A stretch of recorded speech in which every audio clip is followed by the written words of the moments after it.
झारखंड राज्य अराजपत्रित कर्मचारी महासंघ का छठा राज्य सम्मेलन 13 से 14 जुलाई को जमशेदपुर के भगवान बिरसा मुंडा टाउन हॉल में हुई संपन्न। सम्मेलन में प्रदेश अध्यक्ष अमर किशोर प्रसाद सिन्हा, महामंत्री डॉक्टर मनोज कुमार सिन्हा, मुख्य संरक्षक अशोक कुमार सिंह, सम्मानित अध्यक्ष अशोक सिंह, नया उप संयोजक रूपलाल महतो के नाम की घोषणा की गई, जिसको लेकर गिरिडीह जिला के नवनिर्वाचित पदाधिकारियों के द्वारा कोल्डीहा स्थित किरण पब्लिक स्कूल में प्रेस वार्ता का आयोजन किया गया।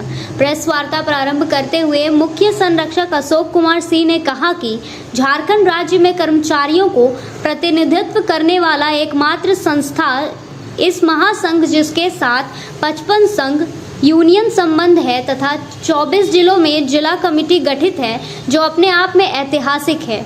इन्होंने कहा कि केंद्र एवं राज्य सरकार कर्मचारी हितों की अनदेखा कर रही है, इससे कर्मचारियों में भारी आक्रोश है।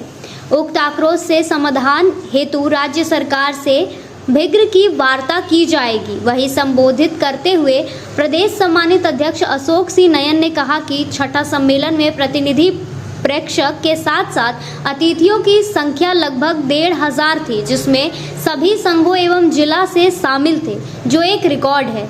यह सम्मेलन तृतीय वर्ग के सभी संवर्गों तथा पंचायत सचिव, लिपिक, राज्यसभा उप निरीक्षक, जन सेवक आदि के वेतन विंस गति को निराकरण कर 2400 रुपये ग्रेड पे लागू करने एवं सुगम प्रोन्नत सभी को देने, 8वां वेतन आयोग का टर्म्स ऑफ रेफरेंस में आंगनबाड़ी सेविका, सहायिका, जल सैया, स्वास्थ्य सुइया, एसएसटी, बीटीटी, आउटसोर्स, दैनिक मजदूरी, प्रोत्साहन राशि, पोषण सखी एवं मानदेय कर्मियों को शामिल करने, 18 महीने का बकाया महंगाई भत्ता देने, 1 जनवरी 2026 से एक साथ 8वां वेतन आयोग की अनुशंसा राज्य एवं केंद्र में लागू करने, चतुर्थ वर्ग के कर्मियों को तृतीय वर्ग में प्रोन्नत कंप्यूटर ऑपरेटरों को सामान वेतन लागू करने आदि प्रमुख मांग केंद्र एवं राज्य सरकार से की गई। इस प्रेस वार्ता को संबोधित करते हुए प्रदेश अध्यक्ष अमर किशोर प्रसाद सिन्हा ने कहा कि सम्मेलन में 26 सूत्री मांग पारित की गई है, वह शीघ्र ही राज्य एवं केंद्र सरकार को भेजते हुए लागू करने की मांग की जाएगी। इन्होंने कहा कि झारखंड के सभी जिलों का भ्रमण कर कर्मचारियों की कठिनाई प्राप्त कर राज्य सामान्य परिषद की बैठक में पारित कराया जाएगा। अगर सरकार हमारी मांगों को नजरअंदाज करती है तो आंदोलन पर जाने की बाध्यता होगी। दायित्व का निर्वहन की अगुवाई मुझे करना है। ये एक कमेटी है जिसका नेतृत्व मुझे करना है, और हम समझते हैं कि जिन साथियों ने मेरा चयन किया है, हम उनके विश्वास पर खरा उतरेंगे। आपके चैनल के माध्यम से हम उन साथियों को भी के प्रति आभार व्यक्त करते हैं जिन साथियों ने अपना विश्वास मुझ पर व्यक्त किया है। हम पूर्व से राजस्व उप निरीक्षक के राज्याध्यक्ष के रूप में कार्य कर चुके हैं। तमाम जिलों का भौगोलिक से कर्मचारियों की स्थिति तक का परिचय मुझे है, और अपने साथियों के मांग की भी अच्छी जानकारी है। उस को आधार मानते हुए हम अपने कर्मचारियों के वाजिब मांगों के लिए सरकार के पटल पर रखेंगे।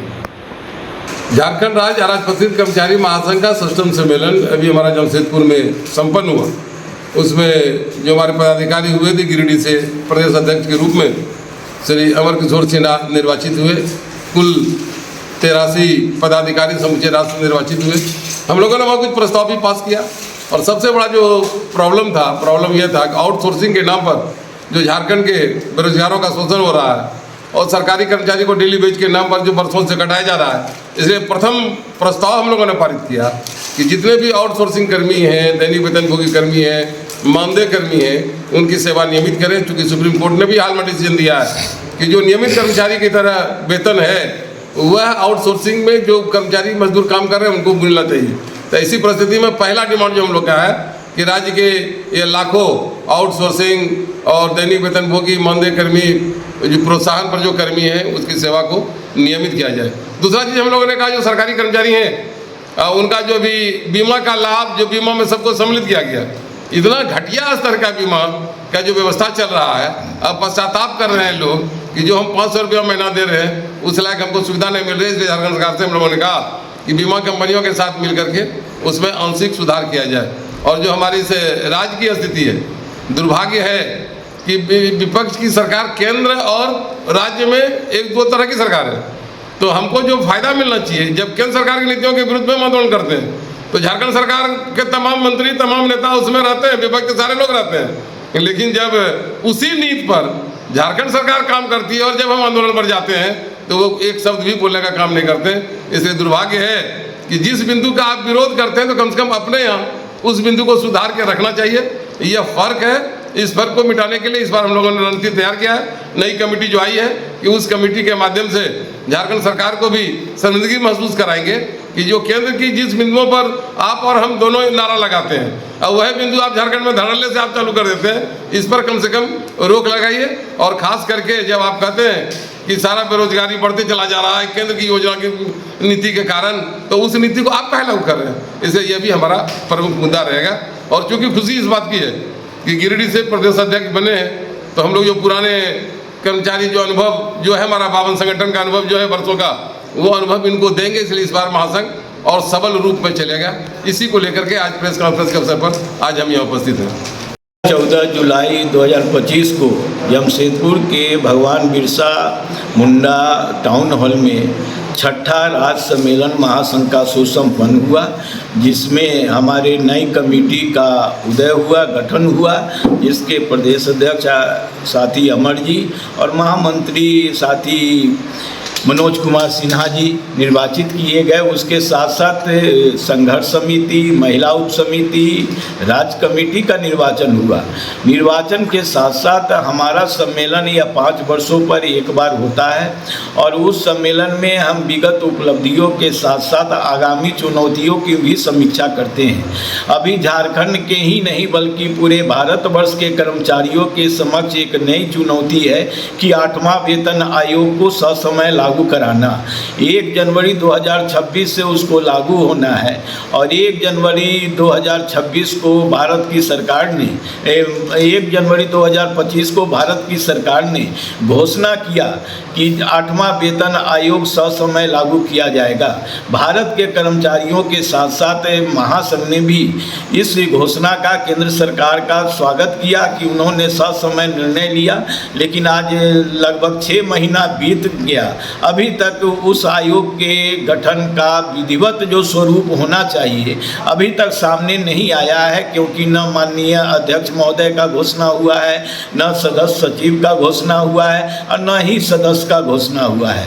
तो इस तरह कर्मचारी चिंतित है कि अगर अभी तक घोषणा नहीं हुआ, 6 महीना गुजर गया और मात्र 6 महीना बचा हुआ है लागू होने में, तो कब हमारा यह आयोग काम करेगा, कब हमारे लिए अनुशंसा करेगा, कब वह भारत सरकार उसको स्वीकृति देगी, कब वह झारखंड में राज्य सरकार स्वीकृति देगी। इस संशय के बीच में हमारा यह सम्मेलन हुआ।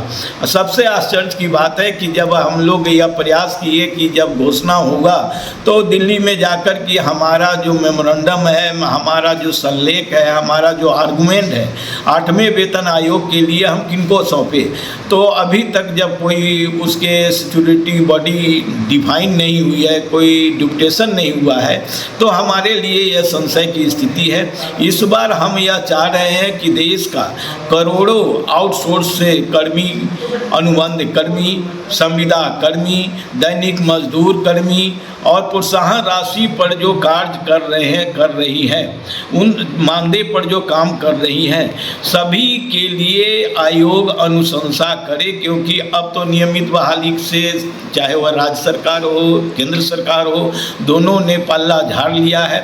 और जो भी पद स्वीकृत है, अब एक नया मुहिम इस राज्य में शुरू हुआ है कि जो भी पद फिनांस से स्वीकृत है, वित्त से स्वीकृत है, उसको समाप्त करने के लिए, सरेंडर करने के लिए रिपोर्ट विभागीय पदाधिकारी से मांगा जा रहा है।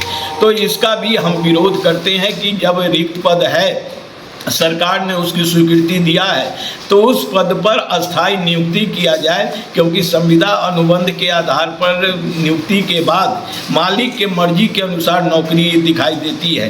साथ ही हमारा 8वां वेतन आयोग से भी आग्रह है कि जिस प्रकार जो कोविड काल में हमारे पेंशनर्स का, हमारे कार्यरत कर्मचारियों का 18 महीने का महंगाई भत्ता, महंगाई राहत फ्रीज कर दिया गया, अभी तक उसको फ्रीजिंग से मुक्त नहीं किया गया। ऐसे में हम भारत सरकार से मांग कर रहे हैं कि आप कहते हैं, हम मानते हैं, हम स्वागत करते हैं कि पूरे विश्व की अर्थव्यवस्था में भारत ने छलांग लगाकर जापान को पीछे छोड़कर चौथा स्थान प्राप्त कर लिया है।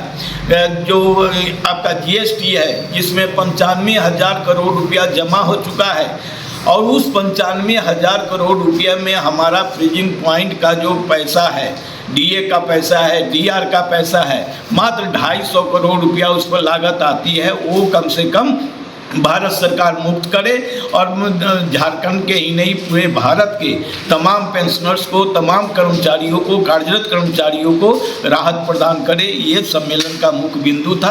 अगर इन मांगों पर झारखंड की सरकार, भारत की सरकार निर्णय नहीं लेती है तो आने वाले समय में हम जनरल बॉडी की बैठक करके, जनरल काउंसिल की बैठक करके आंदोलन की रूपरेखा तय करने के लिए बाध्य होंगे। मैं अशोक कुमार सिंह